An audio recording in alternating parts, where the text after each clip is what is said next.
The engines were already rumbling in the underground garage.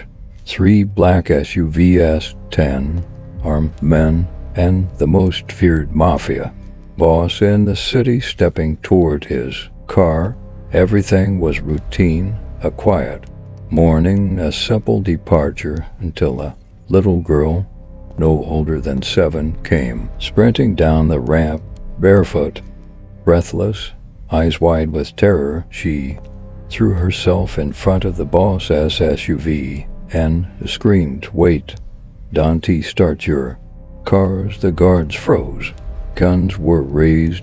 Everyone thought she'd lost her mind, but the girl wasn't looking at the men. She wasn't looking at the boss. She was staring at the vehicles themselves, like she could see something no one else could. The mafia boss stepped forward, irritated. "Why?" he growled. "What did you see?"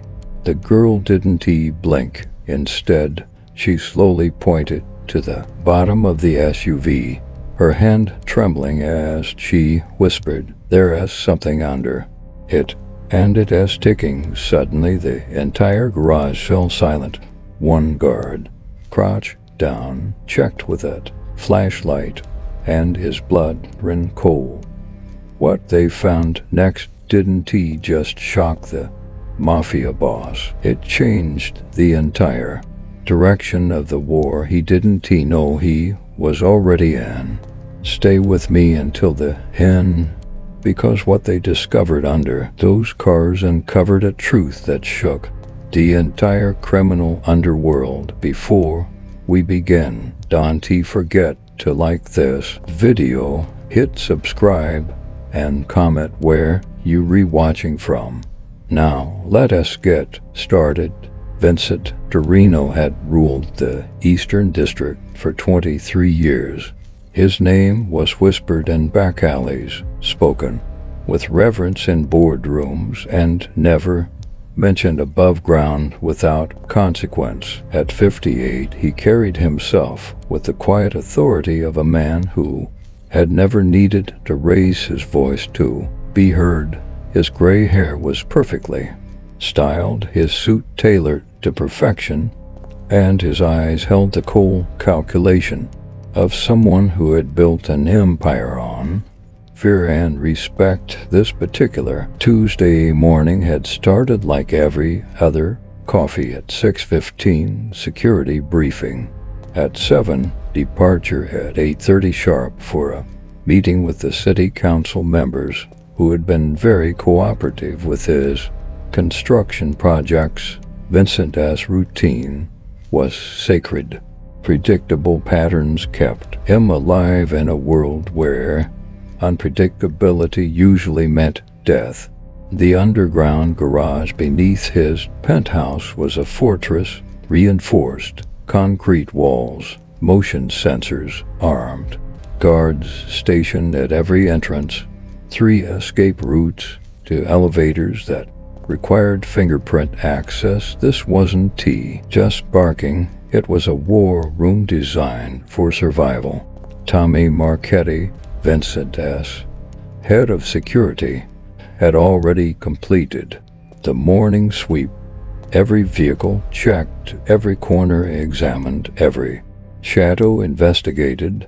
The man had been protecting Vincent for 8 years, and his paranoia had kept them both breathing. Today felt no different than any other day. Vincent's driver, Carlo, had warmed up the lead SUV. The second vehicle carried for bodyguards. The third held backup equipment and additional personnel. This convoy had made the same journey hundreds of times without incident, but today something was different. The little girl materialized like a ghost.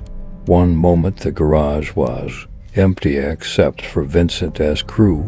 The next she was there, running down the concrete ramp that led to the street level. Her feet were bare, slapping against the cold floor.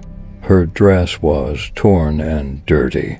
Her dark hair flew behind her as she ran with the desperation of someone fleeing for their life. Vincent's guards reacted instantly, weapons drawn, safety protocols engaged. Tommy stepped in front of his boss, hand reaching for his holster, but the girl wasn't armed. She wasn't carrying anything except pure terror. She threw herself across the front of Vincent's SUV, arms spread wide, breathing hard enough that her words came out in gasps. "Please," she sobbed, looking directly at Vincent. "Don T, start your cars. You can drive them." "Not yet." Tommy's gun was halfway out of its holster, and Vincent raised his hand. Something about the child's eyes stopped him. They weren't the wild and focused gaze of someone having a breakdown. They were sharp, alert, and absolutely certain. "Kid, you picked the wrong garage to play in," Tommy said, his voice carrying the edge that made grown men reconsider their life choices. "Walk away now." But the girl didn't move. Instead, she pressed herself closer to the SUV, her small hands flat against the black metal. "There's something wrong," she insisted. "Something bad. I saw him put it there." Vincent studied her face and his line of work. "You learn to read people quickly." Fear was easy to spot. Lies were usually obvious, but this girl showed neither. She showed knowledge, and knowledge, in Vincent's experience, was the most dangerous thing of all. "What's your name?" Vincent asked, stepping closer. "Sophia," she whispered. "Sophia? How did you get in here?" The girl pointed toward the emergency stairwell. The door was open. "I was hiding. I saw the man with the tools." Tommy and Vincent exchanged glances. The emergency stairwell required a key card. It was never left open. Never. "What man?" Vincent's voice was quieter now, more focused. Sophia's eyes darted toward the shadows near the far wall. "He came down after you left yesterday. He had a bag. He crawled under your cars. All three of them. He was there for a long time." Vincent felt something cold settle in his stomach. Yesterday evening he had attended a dinner with potential business partners. The garage had been empty for nearly 4 hours. Security footage would show any intruder, but Vincent was beginning to suspect that whoever had been down here knew exactly how to avoid the cameras. "Show me," Vincent said. Sophia pointed to the front wheel well of the lead SUV. "There." He put something there. "It is small, but it makes a sound like a watch ticking." Tommy was already moving, pulling a flashlight from his jacket. He dropped to his knees beside the vehicle, shining the beam into the wheel well. For a moment, there was only silence. Then his face went pale. "Boss," Tommy said, his voice tight, "we got a problem." Vincent crouched down beside his security chief. There, attached to the frame with industrial adhesive, was a small black device, wires, a digital display, and yes, the soft rhythmic ticking that Sophia had heard. "How long?" Vincent asked. Tommy examined the device more closely. "Timer shows 18 minutes. This thing has been counting down all night." Vincent's blood turned to ice. 18 minutes until what? Until detonation? Until transmission? Until whatever plan was in motion reached its conclusion. But there was something else, something that made Vincent's survival instincts scream warnings. If there was one device, there would be more. And if someone had planted bombs On his vehicles, they weren't planning to kill him in the garage, they were planning to kill him on the road in public, where the explosion would send a message to every criminal organization in the city. Check the others, Vincent ordered. Tommy moved to the second SUV. Same location, same device, same countdown timer. The third vehicle yielded identical results. Vincent stood, slowly, his mind racing through possibilities. Someone had declared war. Someone had access to his building. Someone knew his schedule well enough to plant these devices during the exact window when the garage would be empty. But who? The Castellano family had been quiet for months. The Russians were focused on their port operations. The Irish were dealing with internal struggles. None of the usual suspects had the resources or the motivation for this level of assault. Vincent looked down at Sophia, who was still pressed against his SUV, watching the adults with the wide attention of someone far older than her years. Sophia, he said gently, the man you saw, can you describe him? The little girl nodded. He was tall, he had dark hair, and he had a scar. She traced a line across her left cheek. Here, like someone cut him. Vincent's world tilted. He knew that scar. He had put it there himself 15 years ago during a negotiation that had gone very wrong.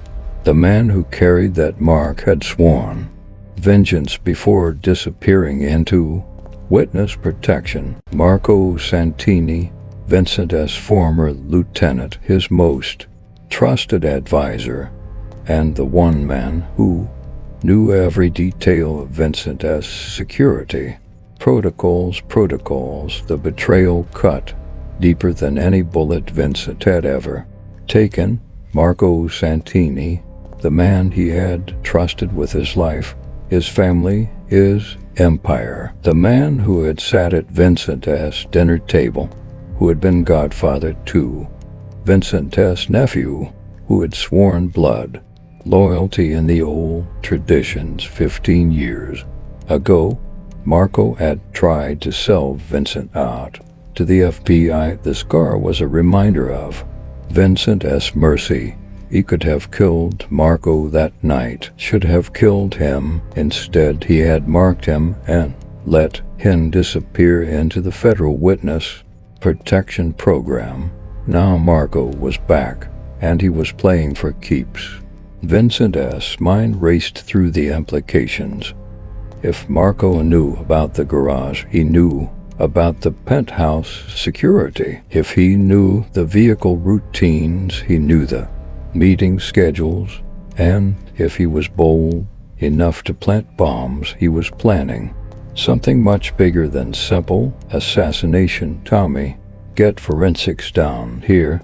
I want every inch of this garage swept for additional devices. Check the elevators, the stairwells, everything, boss. What about the meeting with the council? Vincent glanced at his watch. The city officials were expecting him in 40 minutes. These were men who didn't appreciate being kept waiting. Men whose cooperation was essential for the waterfront development project that would legitimize half of Vincent's operations. But walking into that meeting now felt like walking into a trap. Cancel it, Vincent said. Tell them I am dealing with a family emergency. Sophia had been watching this exchange with the intense focus of someone trying to understand adult conversations that danced around dangerous truths. Vincent noticed her shivering in the cold garage air. Sophia, where are your parents? The little girl's expression darkened. My mama works upstairs. She cleans the offices at night. She doesn't know I am here. Vincent felt another piece of the puzzle click into place. The cleaning Staff had access to the building after hours. They had key cards for emergency exits, and they were invisible to most security protocols because they were considered harmless. What is your mother's name? Elena Vasquez. Vincent knew Elena, a quiet woman from El Salvador who had worked for his building management company for 3 years. Single mother, no criminal connections, no reason to be involved in Marco's revenge plot unless she wasn't involved. By Charles. Tommy, I need you to locate Elena Vasquez immediately. Bring her down here, but do it quietly and check if any of our cleaning staff called in sick yesterday or today. While Tommy made the calls, Vincent knelt down to Sophia's eye level. The child had saved his life, but he still didn't understand how she had known to look for the devices. Sophia, why did you come down here? Why were you hiding? The girl bit her lower lip the way children do when they're about to admit something they think might get them in trouble. The scared men told me to watch the cars, she said quietly. Vincent felt ice forming in his veins. What scared man? Yesterday when Mama was working, a man came to our apartment. He was crying. He said bad men were going to hurt him if he didn't do something. He said if I saw anyone trying to start the black cars, I should stop them. The picture was becoming clearer and more disturbing by the moment.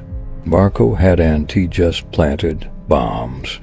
He had used a child as his early warning system. But why? What possible advantage could there be in preventing the explosion? Unless the explosion wasn't the real plan, unless the bombs were meant to be discovered. Vincent stood abruptly, his mind racing through the possibilities. Marco knew Vincent well enough to predict his reactions. If the bombs were found, Vincent would cancel his public appearances. He would lock down the building. He would go into defensive mode, which meant Marco wanted Vincent trapped in the building. Tommy, how is that sweep coming? Forensics found 2 more devices, one in the elevator shaft, one near the main electrical panel. But boss, these things aren't set to explode. They read transmitters. Vincent's blood turned to ice water. Marco wasn't trying to kill him. Marco was tracking him. Every move, every location, every conversation was being broadcast to someone. But who? The answer came from an unexpected source. Sophia tugged at Vincent's jacket with small, insistent fingers. The scared man said the FBI lady was coming today. He said she would ask about the old days. Vincent's world collapsed and rebuilt itself in the span of a heartbeat. This wasn't just about Marco's revenge. This was about something much larger, much more dangerous. The federal government was making a move, and Marco was there. Inside man, which meant the meeting with the city council hadn't been canceled in time. Federal agents were probably already positioned around City Hall, waiting for Vincent to walk into what they believed would be a routine arrest. But Vincent Torino hadn't survived 23 years at the top of the criminal hierarchy by being predictable. He pulled out his phone and dialed a number he hadn't called in 2 years. Detective Morrison, it is Vincent. I have information about a federal operation that is about to go sideways. Meet me at the usual place in 1 hour and bring your recording equipment. Tommy stared at his boss in disbelief. Vincent, what are you doing? Vincent looked down at Sophia, who was still shivering in her torn dress. This little girl had risked her safety to save his life. Her mother was being coerced by federal agents, and somewhere in the city, Marco Santini was waiting for news that Vincent Torino was finally in custody. But Vincent had learned long ago that the best defense against betrayal wasn't retaliation. It was turning the betrayer's plan against itself. "I am going to give the FBI exactly what they want," Vincent said, his voice carrying the cold satisfaction of a chess master seeing checkmate 3 moves ahead. "I am going to confess." Tommy's face went white. "Boss, you can't be serious." "I am going to confess that Marco Santini has been feeding information to federal agents while planning terrorist attacks against government officials." Vincent smiled. For the first time that morning, it wasn't a pleasant expression. "And I am going to have a 7-year-old witness too." "Prove it. Prove it." Sophia watched the adults around her with the sharp awareness that comes from living in a world where understanding grown-up conversations could mean the difference between safety and danger. She had learned to read faces, to notice when voices carried hidden meanings, to recognize when the air itself seemed to change before bad things happened. Vincent's confession plan hung in the garage air like smoke from a gunshot.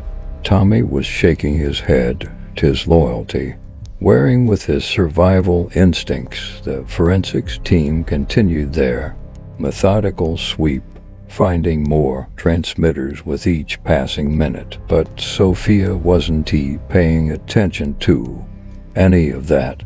She was watching the shadows near the emergency stairwell, the same shadows where she had hidden yesterday. The scarred man worked beneath the vehicles because the shadows were moving wrong. "Mr. Vincent," Sophia whispered, tugging at his sleeve with urgent fingers. Vincent was deep in conversation with Tommy about federal surveillance protocols, about how to turn Marco's betrayal into leverage, about the delicate choreography required to make the FBI believe they were winning while ensuring they lost everything that mattered. "Not now, Sophia," Vincent said absently, but Sophia had learned that sometimes grown-ups didn't listen until it was too late. She had learned this lesson 3 months ago when she tried to tell her teacher that the new substitute was asking strange questions about which children lived alone with single mothers. The teacher had smiled and patted Sophia's head and told her not to worrying about grown-up things. 2 weeks later, 3 children from her class had disappeared. Sophia didn't make the same mistake twice. She stepped directly into Vincent's line of sight, planted her small hands on his expensive suit jacket, and spoke with a clear, carrying voice that her mother used when she needed Elena's attention in crowded places. "The scared man is here." Vincent's conversation with Tommy stopped mid-sentence. The garage fell quiet, except for the distant hum of ventilation systems and the soft beeping of electronic devices being cataloged by the forensics team. "What did you say?" Sophia pointed toward the emergency stairwell. "He came back. I saw him watching from the stairs. He has a phone, and he has been talking to someone." Vincent felt the familiar tightness in his chest that came before violence. Marco was here in the building, close enough to see whether his plan was working, close enough to adjust if things went wrong, close enough to eliminate witnesses. Tommy How many men do we have in the building? 12 on rotation, 4 in the lobby, 2 on the penthouse level, to monitoring external approaches. For down here with us, Vincent did the mathematics of survival. If Marco was working with federal agents, those agents would be positioned to contain the building once the operation began. Vincent's men would find themselves outgunned and outmaneuvered by trained professionals with legal authority and military-grade equipment. But Marco had made one crucial error. He had underestimated a 7-year-old girl who noticed things that adults missed. "Sophia, I need you to do something very important for me. Can you be brave?" The little girl nodded solemnly. "I need you to take the service elevator to the 3rd floor. Find the office with the blue door, room 312. Inside that office, there is a red telephone on the desk. Pick up that phone and press the button marked emergency. Tell whoever answers that Vincent Torino needs immediate extraction. Protocol 7. Sophia repeated the instructions back perfectly, her young mind cataloging each detail with a precision that had kept her alive in a world full of dangerous adults. "What about Mama?" Vincent felt something twist in his chest. In his world, family was everything. Blood loyalty transcended law, transcended fear, transcended even survival itself. But Elena Vasquez wasn't he family by blood. She was family by circumstance, by the simple fact that her daughter had risked everything to save his life. "Tommy, send Martinez to locate Elena. Bring her to the safe room on 7. Tell her Sophia is safe and that she is not in trouble." As Sophia disappeared into the service elevator, Vincent turned his attention back to the emergency stairwell. Marco was close. After 15 years of exile, 15 years of federal protection, 15 years of planning, his revenge, Marco Santini, was finally making his move. But Vincent had survived this long by never fighting the war his enemies expected. His phone buzzed. Text message from an unknown number. "Vincent, time to talk. Come to the roof alone. You have 10 minutes before I call in the federal strike team." Vincent showed the message to Tommy, whose face cycled through disbelief, anger, and grim determination. "It is a trap, boss. Marco is trying to isolate you, of course. It is a trap, but it is also an opportunity." Vincent walked to the forensics team leader, a thin man with careful hands who had been documenting transmitters for the past 20 minutes. "How many devices have you found?" 18 so far. Transmitters, tracking beacons, and 3 that appear to be listening devices. Whoever planned this wanted complete surveillance of your movements and conversations. Can you disable them without triggering alerts? The forensics expert shook his head. "These are sophisticated military. Disabling them would send a signal to whoever is monitoring." Vincent smiled, the same cold expression that had earned him his reputation in boardrooms and back alleys across the city. "Perfect. I want you to leave them active, but I want you to feed them exactly what I tell you to feed them." 10 minutes later, Vincent stood on the building's roof, the morning wind cutting through his suit jacket. The city stretched out below him, a maze of legitimate businesses and hidden criminal enterprises, all connected by threads of money and violence and mutual dependence. Marco emerged from behind The rooftop access housing, 15 years had changed him. The federal witness protection program had softened his edges, but his eyes still carried the calculating intelligence that had made him Vincent's most valuable lieutenant. The scar Vincent had given him was a pale line across his left cheek, barely visible unless you knew where to look. "Hello, Vincent." "Marco, you look well. Prison food must agree with you." Marco laughed, but there was no humor in it. Witness protection, actually very comfortable. The federal government takes excellent care of valuable assets. And what makes you valuable? Marco, what? Could you possibly tell them that they don't already know everything? 23 years of operations. Every corrupt official you've bought. Every legitimate business you've infiltrated. Every murder you've ordered. Every life you've destroyed. Vincent walked slowly toward the roof edge, his hands visible, his movements casual. Below, he could see unmarked federal vehicles positioned at strategic points around the building. Marco's backup plan was already in motion. You always were thorough, Marco, but you always missed the bigger picture. What bigger picture? Vincent turned to face his former lieutenant.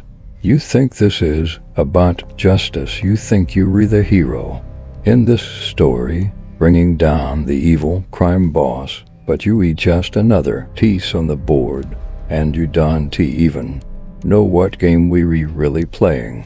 Marco's confidence flickered for just a moment. What are you talking about?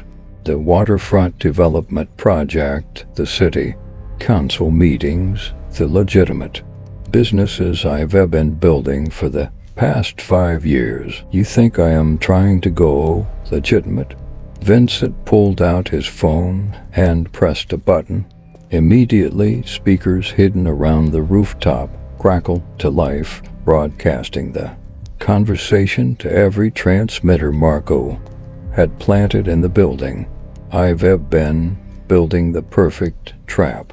Every corrupt official, every dirty deal, every federal agent who has been taking my money while pretending to investigate me, everything you're about to hand over to the FBI will implicate 50 of the federal law enforcement apparatus in this city.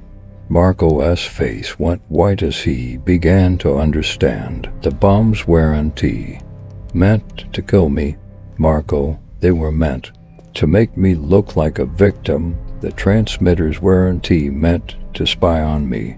They were meant to record my confession. And that confession is going to destroy everyone who thought they could use Vincent Torino as their stepping stone to power. Vincent pressed another button on his phone. In the distance, sirens began to wail. Those aren't federal agents coming to arrest me, Marco. Those are state police coming to arrest every federal agent whose name appears in that files I've been building for 5 years. Files that document every bribe, every favor, every illegal surveillance operation conducted against legitimate businessmen. Marco stepped backward, his hand moving toward his jacket. You bluffing, am I?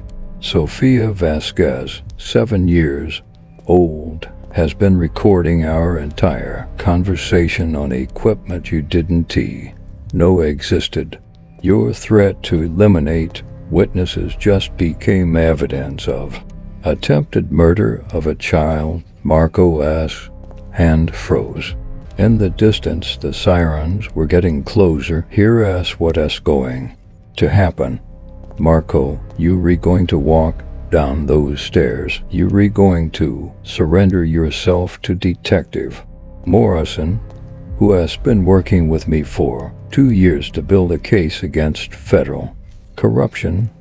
And you're going to confess that you were coerced into this operation by agents who threatened your family? I don't have a family. Vincent smiled again. You do now. The federal government gave you a new identity. Michael Santos, resident of suburban Chicago, married to Linda, father to twin daughters, age 12, the same daughters who have been under my protection for the past 6 months. Marco's world crumbled. You relying protection, Marco, not threat. Your daughters are safe, well cared for, completely unaware that their father used to be a criminal. But if you go through with this federal operation, if you hand over those files, Linda and the girls will learn exactly who Michael Santos really is. Vincent walked toward the rooftop access door. Or you can walk away, disappear back into witness protection. Let the federal agents who recruited you take the fall for their illegal surveillance operation. That your daughters keep believing their father is an insurance salesman who loves them more than his own life. Marco stood motionless on the roof, understanding finally dawning in his eyes.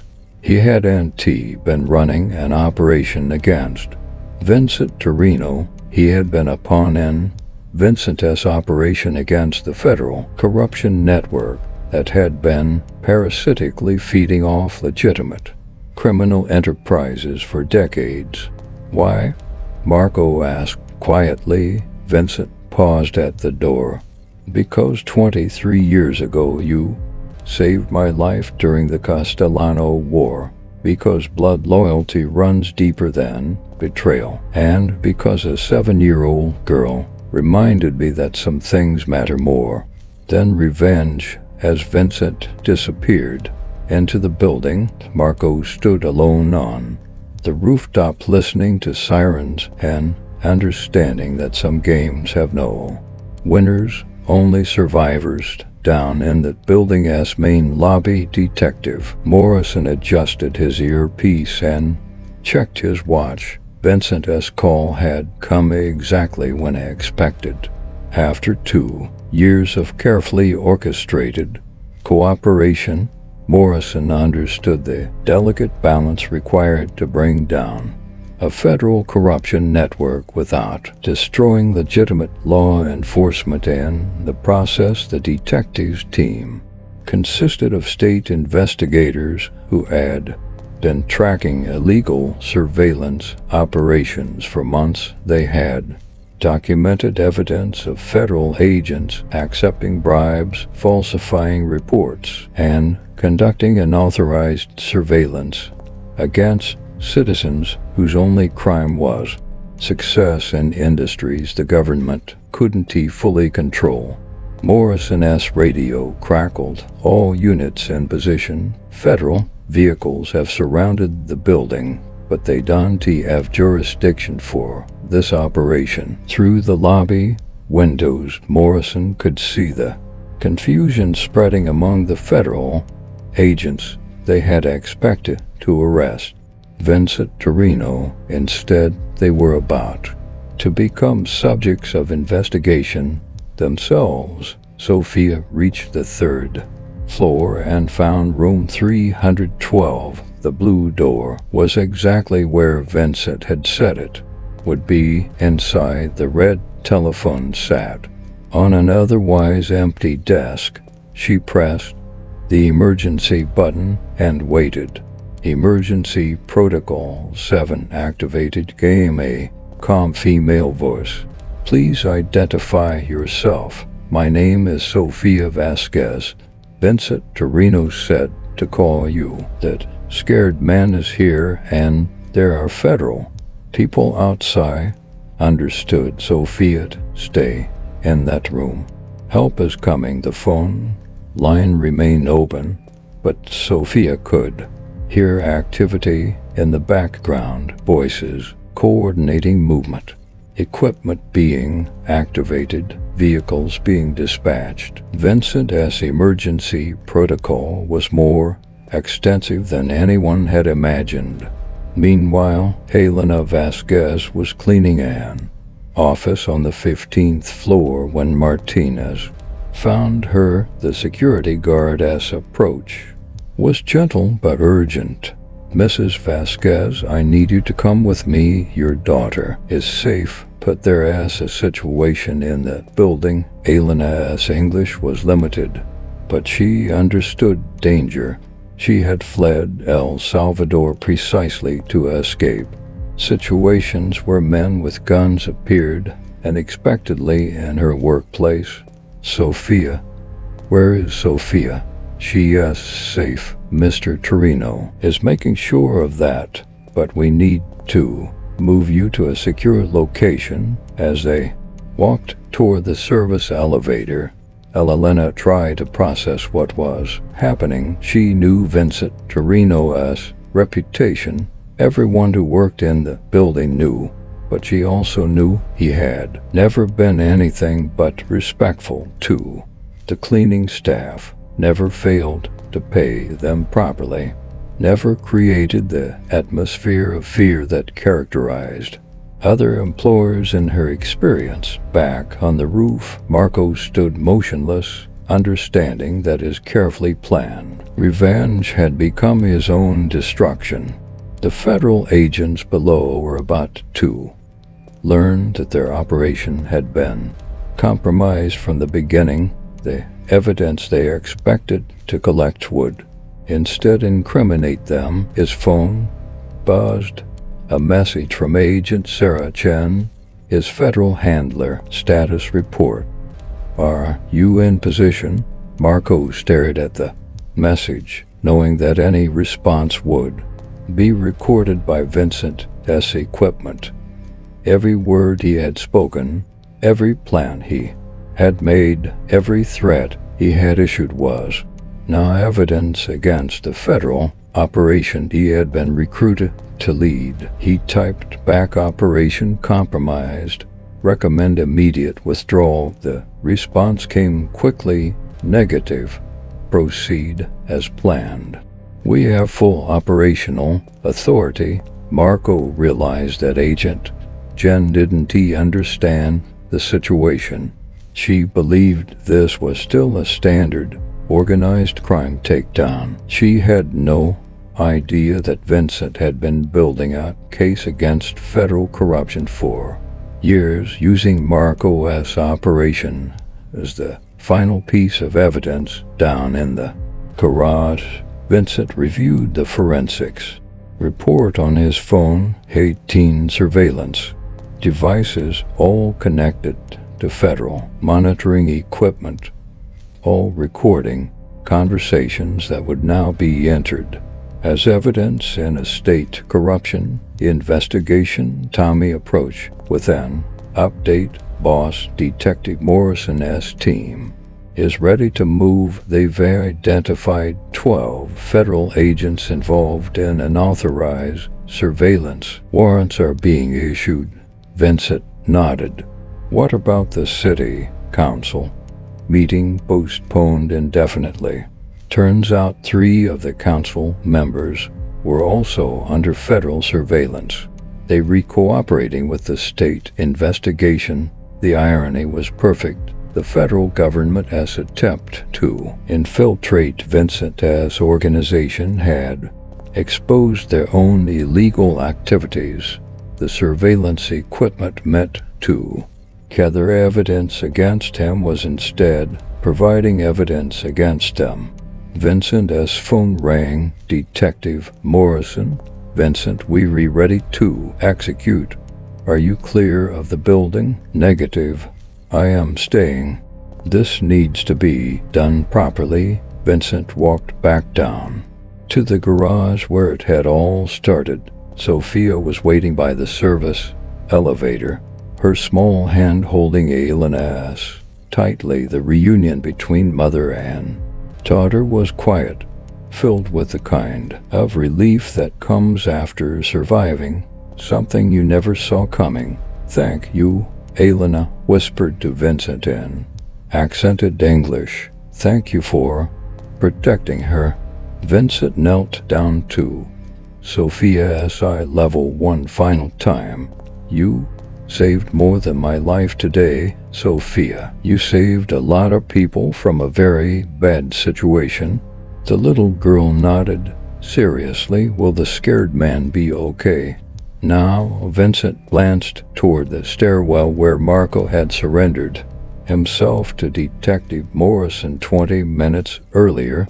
The federal agents who had surrounded the building were now being questioned by state investigators. The surveillance equipment that was meant to destroy Vincent had instead exposed a network of corruption that reached into the highest levels of federal law enforcement. "Yes," Vincent said quietly, "the scared man will be okay, and so will his family," as Elena and Sophia disappeared into the elevator. Vincent reflected on the morning's events. A 7-year-old girl's courage had unraveled a conspiracy years in the making. Sometimes the smallest voice carried the most important message. Sometimes paying attention to what others missed meant the difference between destruction and survival.